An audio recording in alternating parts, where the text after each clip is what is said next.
We love on Monday mornings when we can say it's a winning weekend. Welcome to a Monday edition of Red Sox Now here on YouTube, presented by FanArch. I'm your host, Mike Antonellis, one of the radio and TV broadcasters for the Worcester Red Sox on Sunday. I was on radio and TV because the Woo Sox played a doubleheader. You got to look this up. In Game 2 of our doubleheader, the Syracuse Mets scored 12 runs in the first inning and won the game 20-11. Unbelievable stuff there. But unbelievable stuff for the Red Sox.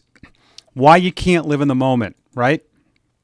The Sox lose the final two games against Seattle, and the homestand maybe not what you wanted, right? The Red Sox went 4-3, and you're starving for more. You're starving for more wins at Fenway Park.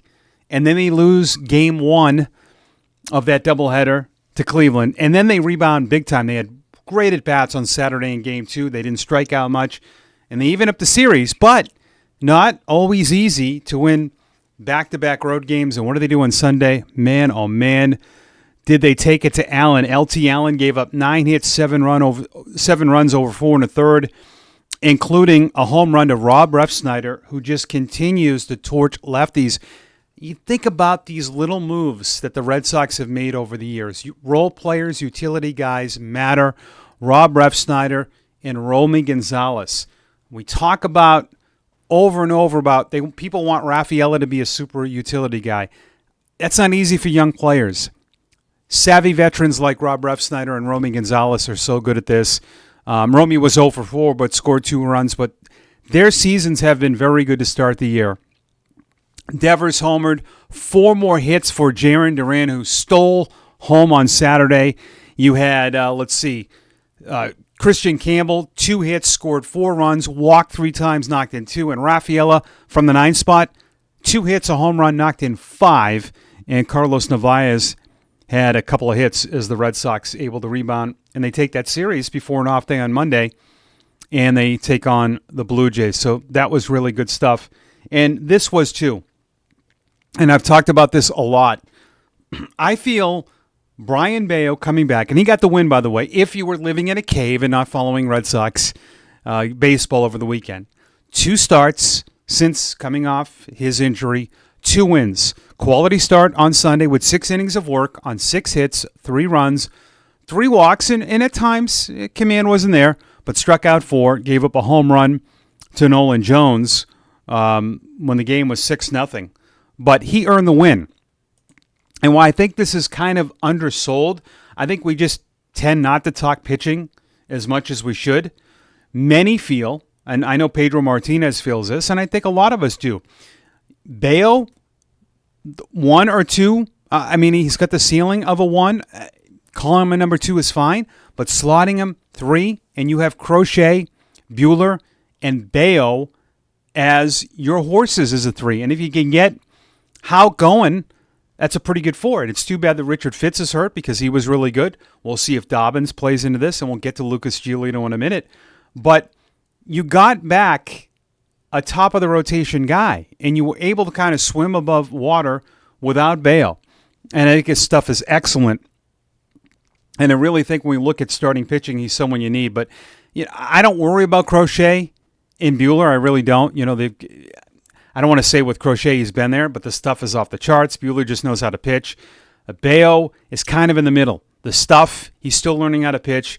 But I think having Crochet and Buehler and Giolito and these older guys around is going to help him. But I really like Brian Bayo. And good outing. Whitlock went a scoreless inning. Newcomb pitched out of the bullpen. He struck out 3, and Hendricks worked a scoreless 9th and struck out 2. I like Newcomb in that bullpen role, and I feel like he's going to stay. That stuff is too good.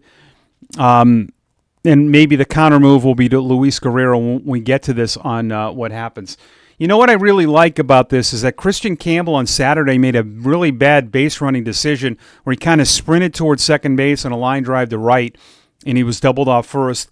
He had that great base running play, running when the cutoff man cut off that throw, and Jarren Duran stole home on Saturday, and Duran has just been electric. But I think when we look and digest baseball in 2025, I know it comes down to analytics. I'm not against analytics, but I'm more towards playing the game the right way which sometimes analytically, we don't talk about a lot.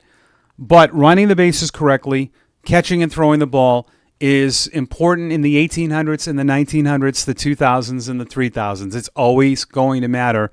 And the Red Sox, the last couple of games, did some base running things that were really good. The double steal. Yesterday, Campbell got second base. Gonzalez was able to come home.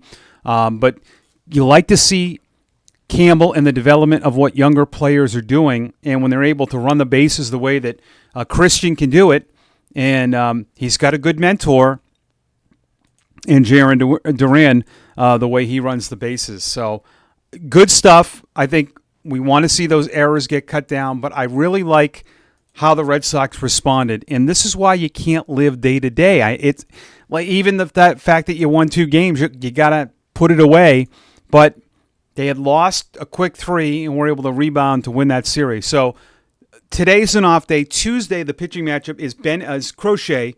Garrett Crochet will go on Tuesday.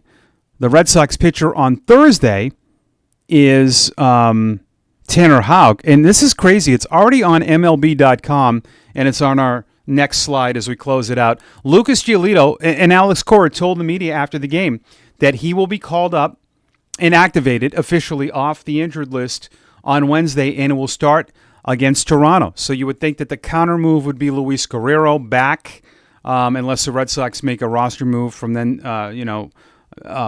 if they make another move. But I think it's safe to say that Newcomb is your bullpen guy, and him going an inning is a really good idea on a Sunday because in 3 days, we don't know with Giolito. With him coming back, he was really iffy with command on Friday in Worcester. He walked 6. But say Giolito can only go 3 or 4 innings, you've got Sean Newcomb as a piggyback starter. But I think that stuff is too good to get rid of. I know people have talked about DFAing him. I think that's absolutely crazy.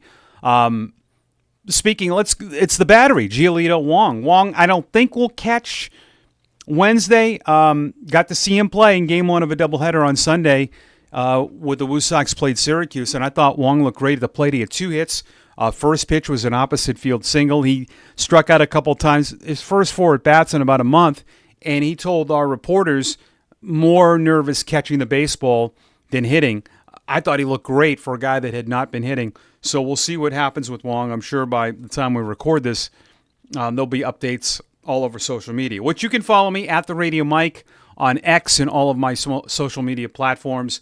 And we really hope that you could subscribe to this channel. You could like, you could comment, you could share, and we love your words of wisdom. We hope you're having a great Monday. Red Sox with a winning weekend. They're off on Monday. They take on the Blue Jays on the back end of this trip for a 3-game series starting on Tuesday night, and we'll talk all about it throughout the week. So thank you for watching another edition of Red Sox Now. I'm Mike Antonellis. Happy Monday.